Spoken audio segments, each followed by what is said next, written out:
no mu buriro urakizwa? oya ntabwo aho ngaho ntago abantu bakijijwe. Wowe nawe mukimara abageni bakimara kugera mu cyumba, ninde washotoye undi? Simbabaza icyo mwashotoranyeho, ninde washotoye undi? Kandi umbwize ukuri.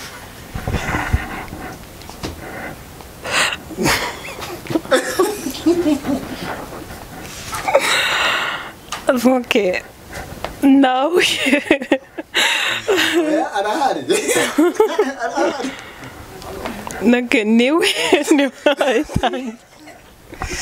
Okay, Elizafani, impamvu mbikubajije, kimara gutandukana na mama ntago nongeye kumubona, we ntago twongeye guhura. Baho muri ubwo buzima gutyo, mama njyana i Musanze nsangayo undi mugabo nawe atankunda.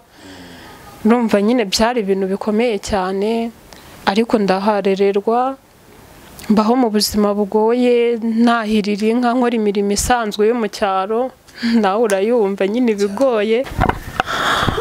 Abakunzi ba Karos TV, turongeye turabasuje mu izina rya Yesu Kristo. Umwami Yesu nashimwe. Turashimira Imana igira neza, itanga byose kuko niyo ikora ibikomeye, kandi turayishimira kuko twagiye tuyibona mu bihe bitandukanye mu minsi myinshi. Rero imbere ya kamera murabona abageni. Aba bageni twarabasuye ubushize, bakoze ubukwe, mwarababonye.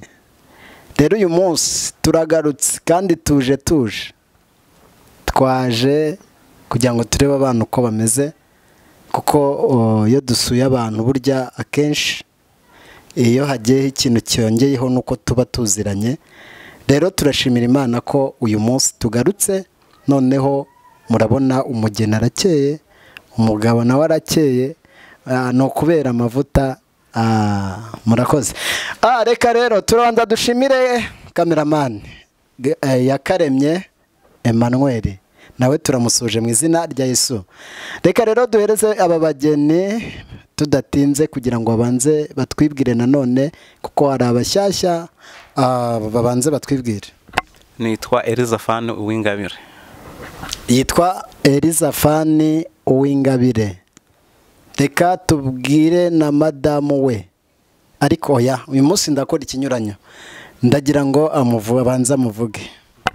Yitwa Clementina Uwase. Yitwa Clementina Uwase. Clementina, uyu mukunzi wawe yitwa nde? Uwingabire Elizafani. Iryo ni izina nanjye mwita. Izina ry'umutima yitwa nde? Umutware. Umutware. Abantu bose bita abasheri babo abatware. Akabyiniriro waba waramuhimbye yitwa nde? Sheri. Sheri risangiwe na bose.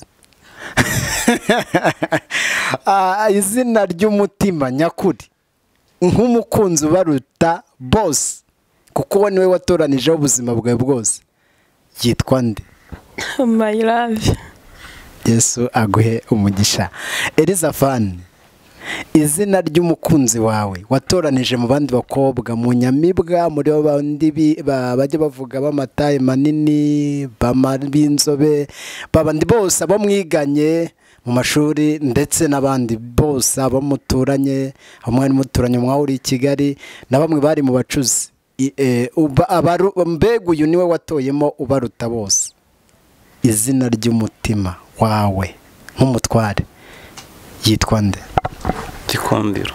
Yitwa Gikundiro. Nta kandi? Ngako ndumva kamunyuze. Clementina, ntansondeke, ntabwo kakunyuze, kandi umbwize ukuri. Niyongereho. Ongeraho guteranya. Guteranyaho. Akandi kibasumba. Usa? ndakongeraho nk'umubyeyi ngo nusa na bike. Bo murakoze. Impamvu hari benshi basa nabo ndetse bashakiye igihe kimwe ariko bo banyuze mu bikomeye byinshi, kandi iyo umuntu atinze mu bikomeye agenda yita amazina menshi. Ubu nka Elizafani, amazina wibuka cyangwa imitoma wibuka waba warateye Clementina n'ingana iki? Okay. Ni myinshi ariko akenshi navuga ko twakunda kuganira bitewe n'igihe twari turimo, amagambo yo kumukomeza no kumwihanganisha. Nyeka ko igihe twari turimo imitoma yagendaga irimo cyangwa ibiganiro byo gukomezanya no guhumurizanya, bikaba ari byo biba byinshi. Clementina, muri kiriya gihe kitari cyoroshye, abakurikiye ikiganiro cya mbere twaraganiriye twumva tubabwira ubuzima banyuzemo. Ubwo rero Clementina, muri buriya buryo bwa kiriya gihe ni iki nayahe mazina waba warahaye umukunzi wawe? Kenshi wenda nakundaga kumubwira ko mukunda, ariko cyane cyane tukaganira ku ijambo ry'Imana. Waraha Imana ibahe umugisha. Elizafani, muri uru rugo rurubatswe, cya gihe nsiga twakoranye iminota 10 yonyine, wenda abantu batakibonye mugende muri Babageni bambaye ikanzu, muraza gusanga aba bantu ntago bari kunshika tutaganiriye kuko banyuze mu bikomeye barihangana. Elizafani, impamvu nacikije ya minota niyo mpamvu nagarutse, nuko nabonaga ufite icyo bita ifemba, kuko wari ukumbuye kureba Clementina uburyo asa. Waranyuzwe? Naranyuzwe. Clementina, ririya joro wari uri kumbuye mu gihe kingana iki? Kinini cyane. Clementina, nko mu bitekerezo byawe watekerezaga wenda mu bihe bitandukanye, wumvaga umukunzi uzakureba ubwambure azaba ari mu ntoki? Ari umugabo wanjye. Elizafani yaragitsinze cyane. Elizafani, wowe nk'umukunzi wa Clementina, ni iki mbega turaza kubwira abandi nyuma, ni iki wamubwirira imbere ya kamera? Kuko ndabizi umubwira byinshi, n'ubu twasanze wenda bari kumubwira byinshi. Ikintu ugiye kumubwira imbere y'aba bantu, ko hari urubyiruko ruzareba iki kiganiro, hari benshi batinya bakavuga ngo ntabwo twashaka, ndetse hari n'abajya kugura ku kiro, ariko we kuko utabikoraga wahisemo gufata Clementina umugira wa mbere w'umutima wawe. Ni ikiri ndagira ngo ugire ijambo ubwira Clementina aka kanya. Hari iryo wamubwiye cyagenda rifite na n'ubu mutima, ndashaka noneho nk'umuntu wabonye, niba duhamagara bavuga inka mu bukwe, uyu mwanya ugiye kumutera umutoma nyawo, apana bya bindi wari ufite isoni, ubu nta soni ufite. Nanjye nakubwiye ngo uzaze nyitereke sheri wanjye Korodina, nyina w'abana, wumva.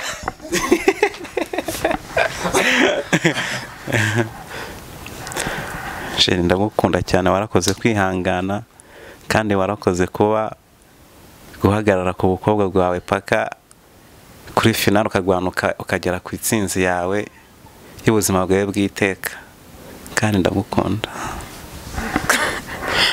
Nakoze. Clementina, iyo wumvise ano magambo aryoshye wumva iki? Numva ari byiza cyane. Bakunzi ba Karosi TV, turashimira Imana igira neza kuko irinze Babageni kandi izaguma no kubarinda. Clementina, nicyo ubwira Elizafani, nawe mugiye kumutera imitoma kandi apana bya bindi ya nyine nawe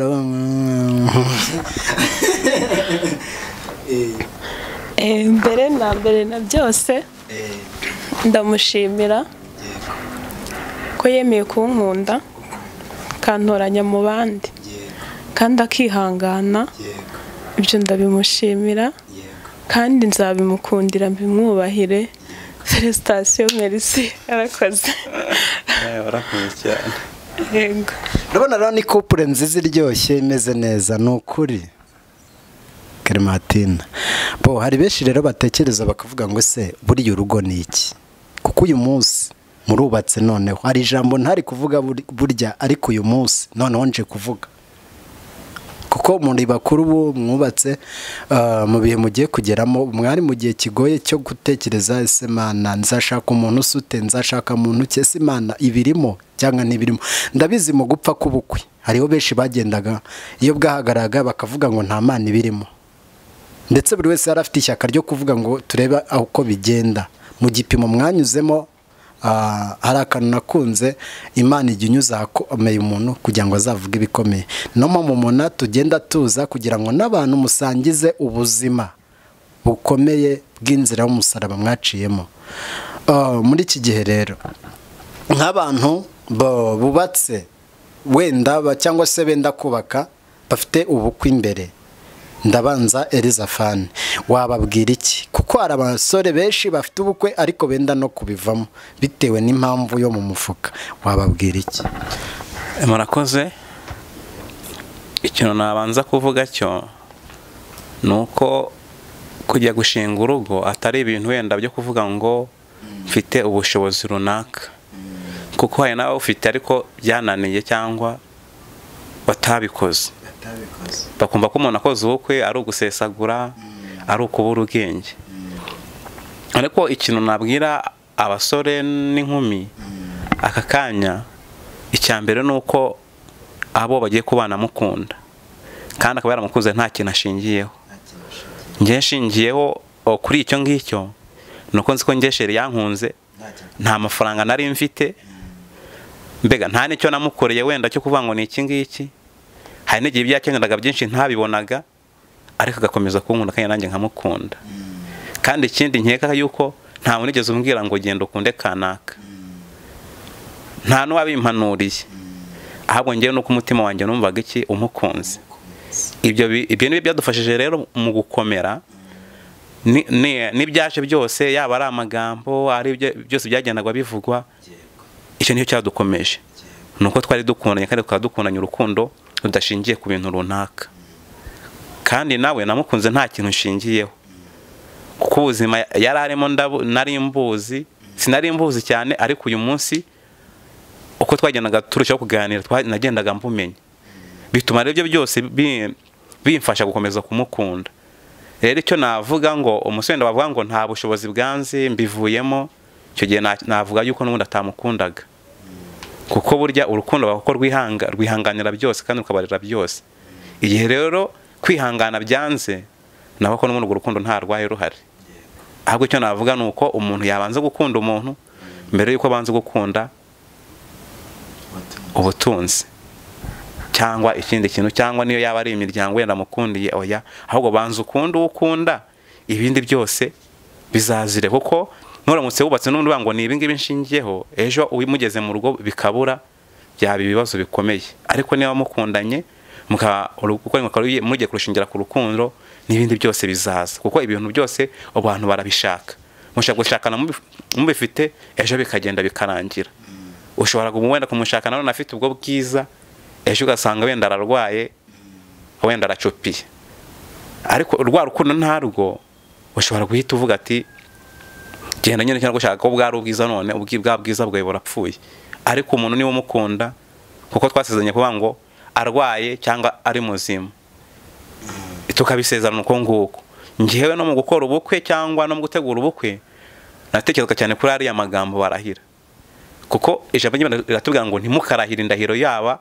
niyo haba ijuru kuko ari intebe yanjye cyangwa isi kuko ari intebe y'ibirenge byanjye ahubwo ijambo ryanyu ribeye oya bivuze ngo rero niba umuntu yamanitse ukuboko akarahira ari imbere y'Imana n'itorero ryawe n'imiryango iyo ndahiro burya kuyirenga biba bikomeye cyane niba rero navuga ngo umuntu niba agiye gukunda umuntu aba amukunda nta kindi kintu ashingiyeho murakoze Clementine niwengezeho ni iki wabwira abakobwa bakunda ubutunzi kuruta urukundo icyo nababwira iyo ukunze umuntu ari uko afite ubutunzi ntabwo ari byo icyo nababwira cyo ni ugukunda umuntu utagize ikintu witaho muri wowe ukamukunda, nta wundi muntu umuguhitiyemo, nta n'umuntu umuguhanuriye, ahubwo wowe ukamukunda biturutse muri wowe, nibyo bizagufasha kubana n'uwo muntu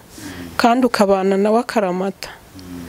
Yego bakunzi ba Karosi TV mwabyumvise bo twagiye noneho Clementine urubatse rurakomeye, ndumva iki ni icyumweru cya kabiri. Muri iki cyumweru cya kabiri ubu wabaye umuntu mukuru, Elizafani mukanya ndamugeraho, ariko se Clementine waba warasanze Elizafani arusha iki abandi basore?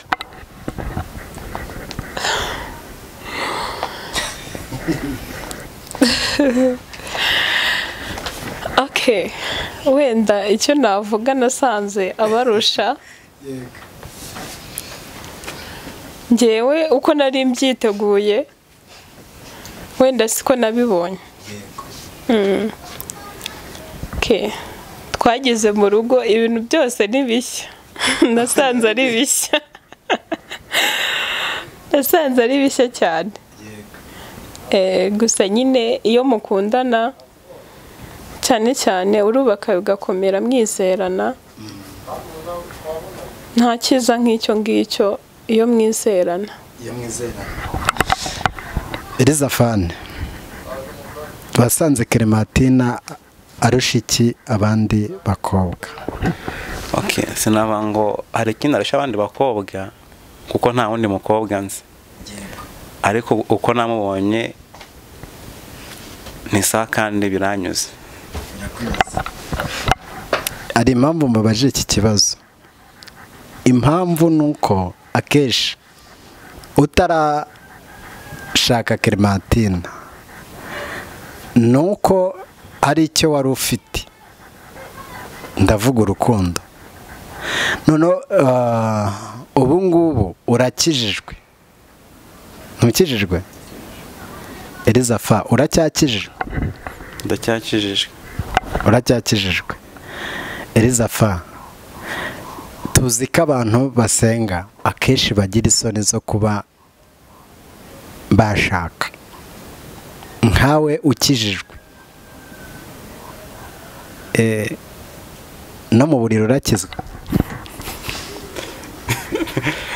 Oya, ntabwo aho ngaho ntago abantu bakijijwe bagira isoni zo gushaka.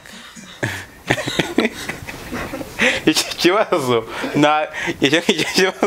ntago abantu bakijijwe bagira isoni zo gushaka, kandi nkeka ko hose ndakijijwe. Kuko izo soni zo gushaka njye ntazo nagize kuko narashatse. Ubwo rero abazifite ahubwo cyaba ari ikibazo. Okay, Elizafa.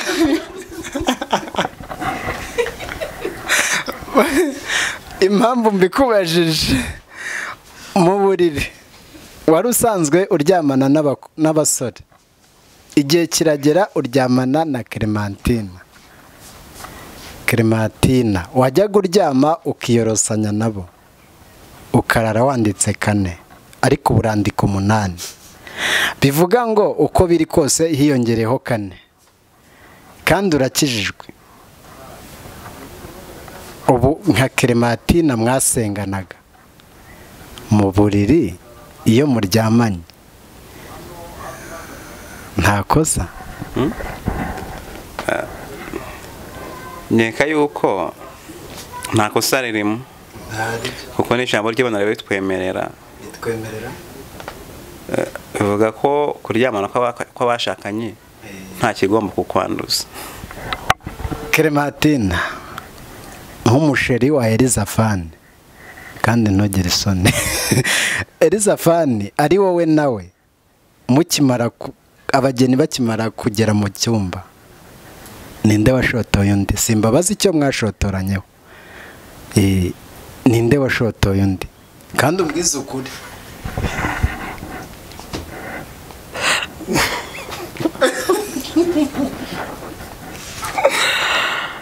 Okay, nawe arahari. niwe wayitangiye. Okay, Elizafani, impamvu mbikubajije, jyewe tubana nari nzi ko udashobora no kubwira umukobwa ngo uyu munsi turare twambaye ubusa. Warabishoboye? Okay, nyeka yuko twavuze ko ibintu byose wenda uyu maze gukora ubukwe ibintu byose biba ari bishya, ariko nyeka yuko mbere iyo mufata ikintu kwa ngo tugiye gukora gushinga urugo, ibintu byose byose bamaze kubishyira ku murongo. Nyeka yuko nta kintu na kimwe rero kiba kitateguwe. Bivuga ngo mu muntu haba hari mundi.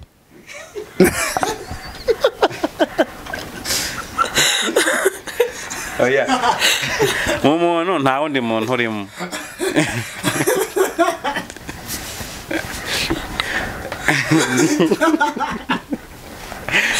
Oya, mu muntu nta wundi muntu urimo. Elizafani nzi.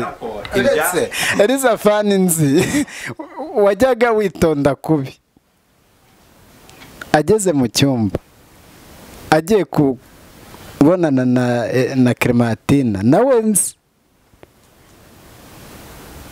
Elizafani nari nzi witonda kubi. Niwe washotoye Clementina. Bivuga ngo mu nshingano ndibuze kubabwira ntabwo ndi busenye, ahubwo ndashaka kubaka. Kuko hari abantu benshi bajya bibaza ngo ugasanga arakijijwe, reka manze ngasobanure kugira ngo mwirekure mu buryo bumwe. Kuko uyu munsi turaganira nk'abakirisitu, ntabwo tuganira nk'abapagani. Uyu munsi hari abantu bubaka babona n'abantu bubatse akumva yanagera mu rugo yarasabye yarakoye yagize gute, ariko bagera mu rugo ugasanga nk'umusheri wundi aramutinye ngo kuko basenga ngo ashaka gukora icyaha. Gero ndi kubabaza kubera iki uyu mwanya nka Elizafani wari witonze. Nge rwose mu buryo bufatika n'undi wabaza yakubwira ngo Elizafani ntabwo nari nzi ko yabasha kubwira umukobwa ngo twongere.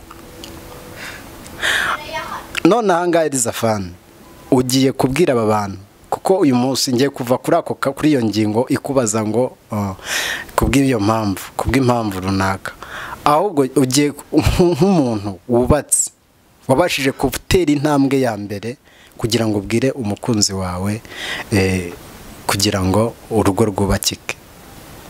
Wabwira iki nk'abakobwa cyangwa se abagabo bagera mu ngo zabo bakagirira isoni abo bakunze cyangwa bakoye? Wababwira iki? Okay, murakoze. Ntago icyo navuga ntago nabimenya niba wenda hari abagirira isoni abo bashakanye cyangwa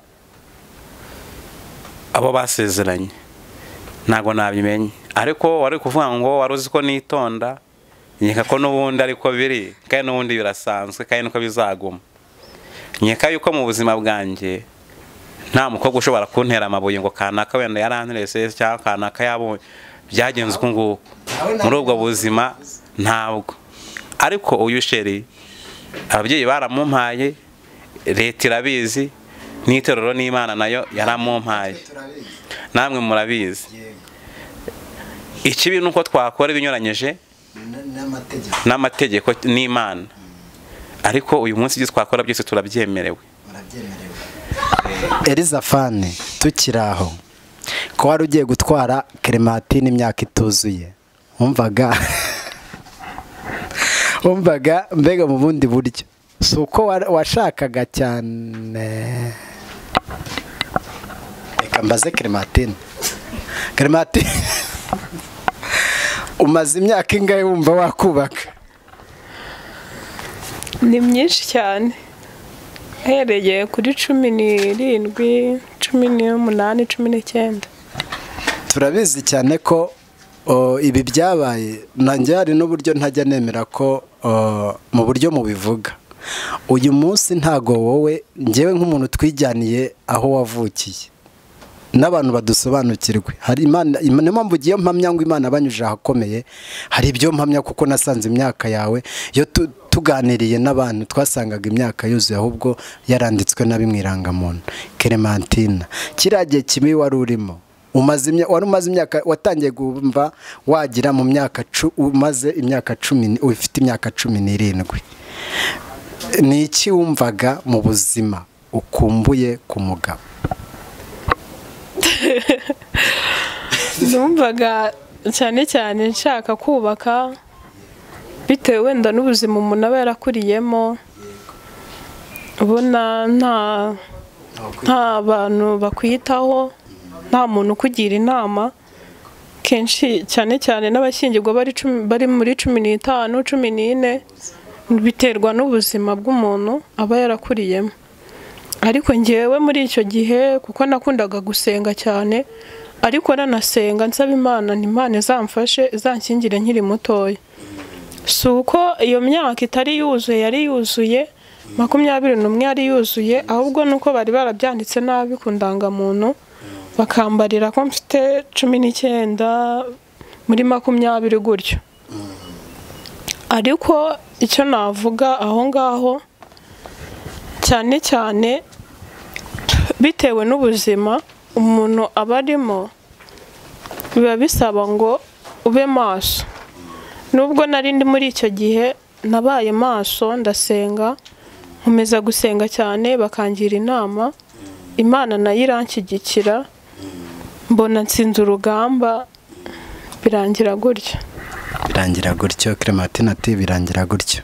Clementine, aba bantu ntabwo bazi, wenda mu minota nk'itatu ugiye kutubwira ubuzima bugoye wabayemo. Bugoye kuko nukuvuga ngo Clementine hari abatabizi, hari abatazi ubuzima yabayemo mbere yuko yitwa umugore, mbere yuko cyangwa se yitwa umuntu mukuru, yitwa umuntu ukuze. K'uyu munsi Clementine akuze, ariko hari imyaka yabayemo mitoya.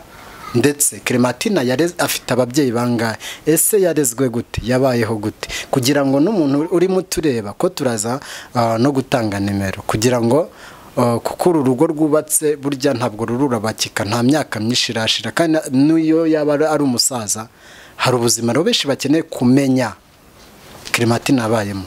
Kuki Clementine yashatse kubaka akiri muto? Ese ni icyo kintu wari umaze kubasobanura cyo wagisobanuye? Ni iki Clementine he yabaye mu buhe buzima kugira ngo abuyu abayewe? Yego murakoze. Cyane cyane nakuze ndi umwana wa mbere wacu. Kuri papa na mama ndi imfura. Ariko mama yashakanye na papa hara ku Ruyenzi, naho navukiye muri Kamonyi. Mama aza gutandukana na papa, batandukana ndi uruhinja, mama nsiga i Kigali, aragenda ajya gushaka, ariko ansiga muri famiye kwa basaza be. Ntabwo nigeze nonka nk'uko abandi bana bonse, ntabwo nigeze mbona uburere bw'ababyeyi kuko ntabwo nabonye. Aho ngaho barandese, bageze igihe nabo barantererana, banshyira kwa mukecuru byara papa, abariho njya, abariwe tubana, mbaho mu buzima bugoye, ntishimye. Ntabwo najyaga nseka, sinakundaga gusabana cyane, nahoraga ndi wa muntu ucecetse. Ngeze mu myaka 5 6 gutyo, mama aragaruka avuye i Musanze, niho yashatse, aza kuntora, ariko yaranyibya nkuye kwa mukecuru, anjyana i Musanze. Banga akimara gutandukana na mama, papa akimara gutandukana na mama, ntabwo nongeye kumubona we ntabwo twongeye guhura.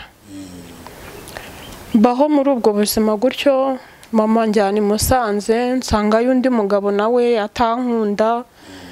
Numva nyine byari ibintu bikomeye cyane, ariko ndaharererwa, mbaho mu buzima bugoye, ntahirira inka, nkora imirimo isanzwe yo mu cyaro, nawe urayumva nyine bigoye, ariko nkihangana nkayikora. Ngeze mu myaka 10 11 12 gutyo, ntangira ishuri, ndiga i Musanze, ndahiga ngera mu wa 5 niga, nshikiriza amashuri kuko ubushobozi bwari buhagaze, mama atakibona uko yishyura, uko kurya yajyaga guca inshuro kugira ngo mbone imyenda nambara, gira ngo mbone amavuta yo kwisiga, nuko nanjye hari igihe nacaga inshuro nkaba najya kubagarira abantu cyangwa nakikorera ifumbire.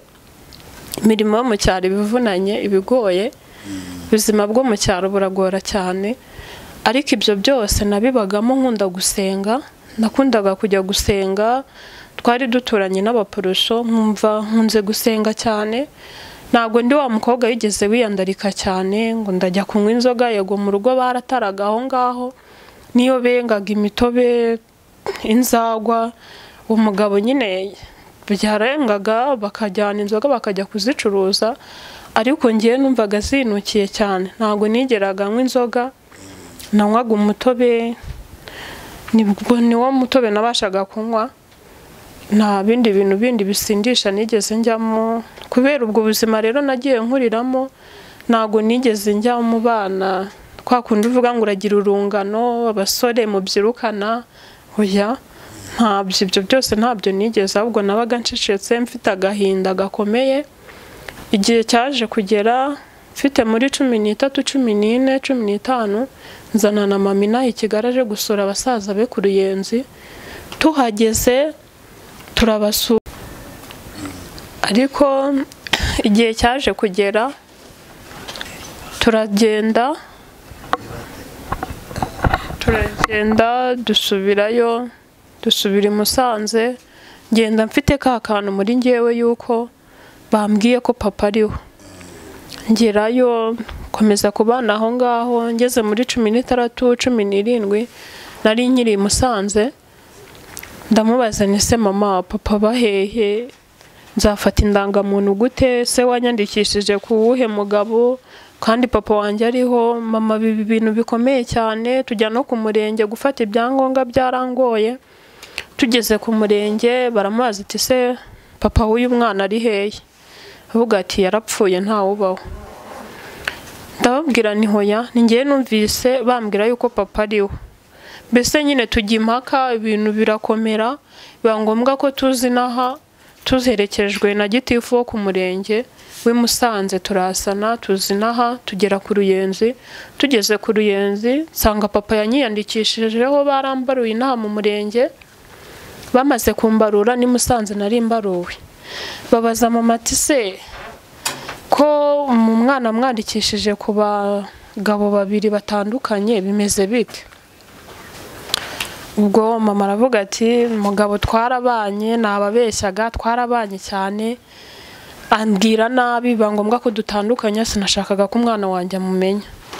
Ubwo rero twumva uko babanye. Hari igihe ababyeyi bumva ko ibyo babanye abagabo babo babituye nabo batashaka ko umwana wenda yaba yahura n'undi mubyeyi, ariko biragora cyane.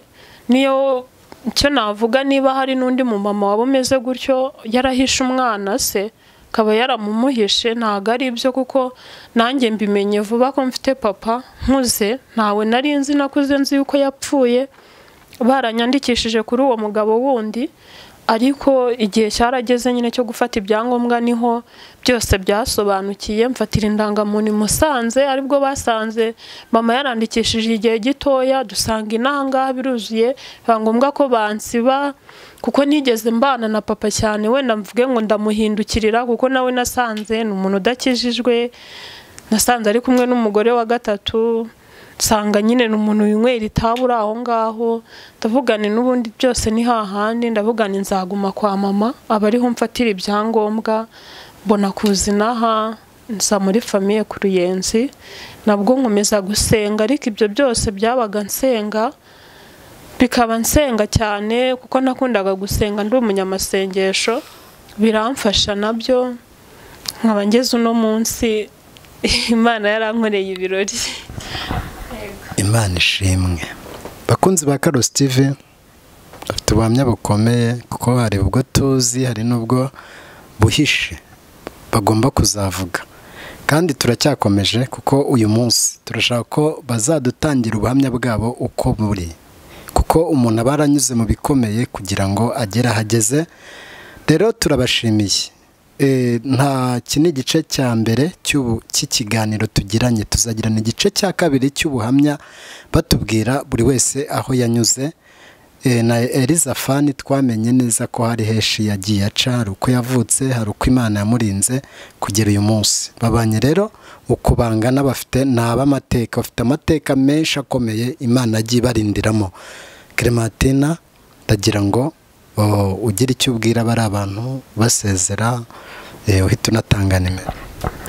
Icyo navuga mbere na byose, manje gushima Imana yabanye natwe, yaraturinze iradushyigikira mu ntambara zose twaciyemo, no muri ibyo byose nkiri umukobwa kugeza aho mbereye umugore, nabyo ndabishimira Imana, kandi nshimira abantu bagiye babana natwe, cyane cyane harimo Karosi madamu we, harimo famiye Damascene, harimo Pasiteri Barore.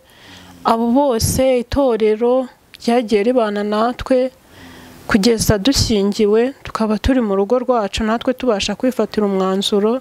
Imana y'amahoro ibaha umugisha. Nimero yanjye ni 078 75 72 550. Murakoze. Imana imuhe umugisha. Elizafani nk'umutware wa Clementina, turi twumvise ubuzima bwinshi yaciyemo. Elizafani, bari abantu nabo bakeneye ko ubasezera, ariko mu buryo murakoze abakurikiye Karosi TV, turabashimiye. Icyo navuga muri kano kanya, navuga ngo umuntu wese wakuma iki kiganiro namusaba kwizera Imana, kuba mu Mana cyane, kuko mu Mana niho tubona ibintu byose. Ngewe aka kanya nubwo ndi umugabo wiwe, nkaba ndi umutware we, hari inshingano nyine, hari ibyo ngomba gukora, hari n'ibyo wenda ashobora kunsaba, hari ibyo nshobora kubona, ibyo ntashobora kubona, ariko ibyo ntashobora kubona mu Mana byose birahari. Tuzi ko Imana ifite byose. Rero Imana ifite byose, akore Data twese mwiza, nabwira umuntu wese ngo yegere Imana, kuko Imana ibyo yadukoreye twebwe nta kintu cyagaragara yuko dufite, ariko Imana ikadushyigikira mu buryo bwose, haba muri dote, muri mariage, mu rugendo rwacu rwose rw'ubukwe twabonye Imana idushyigikira kandi mu buryo bukomeye. Rero nabwira umuntu wese kugira ngo turusheho kwegera Imana, kandi no mu rugo n'abubatse bose navuga ngo ni ukwegera Imana no gusenga Imana, kuko Imana niyo izadushoboza muri byose, kuko Imana niyo iduha byose, kuko niyo izi ibyo dukeneye. Icyo nabwira abantu rero, mureke twegere Imana, dusenga Imana, kandi dukomeze kuyizera. Ndumva ari cyo ngicyo navuga. Njira abantu bakurikiye Karosi TV, murakoze. Nimero yanjye ni 078 95 62 894 WhatsApp. Murakoze cyane. Mana rero ibahe umugisha mu izina rya Yesu Kristo. Turabibutsa yuko iki ari igice cya mbere, kuko bazatubwira ubuzima bwabo baciyemo, kuko bagiye banyura ahakomeye, kandi ahakomeye niho Imana irindira kugira ngo tuyizere. Imana rero ibahe umugisha. Reka uyu mwanya tubakangure gukora subscribe no gukora share no gukora like, ukabasha gukurikira ibiganiro byose uko tubishyizeho. Ndagira ngo rero iyi couple inasengere abantu bakurikiye iki kiganiro, kuko ni abahanuzi. Imana nziza, Imana ikomeye, Imana ifite imbaraga n'ubutware, turagushimye, turaguhimbaje. Wabanye natwe, watugiriye neza, waraturengeye, waturinze mu minsi itambutse, icyubahiro n'ikibi cyawe. Alleluya. Watubambiye amahema, twarakubonye, izina ryawe nirihimbazwe. Turagushimiye rero aka kanya, Uwiteka, turakwinginze cyane kugira ngo umuntu wese uri burebe iki kiganiro, eta yasini enedrome, Uwiteka we umuhe umugisha utagabanyije, kandi umwuka wawe wera akomeze kuganza kuri bo. Uwiteka we, icyo duheje ni imigambi mibi, gambi y'abadayimoni, katika jina la Yesu, umwuka wawe wera akomeze kuganza. Uwiteka, tuzi ko ushoboye byose, nta kibasha kuroga umugambi wawe. Ngaho ganza kandi utegeke, icyo ushima ugikore mu izina rya Yesu Kristo umwami wacu. Amen.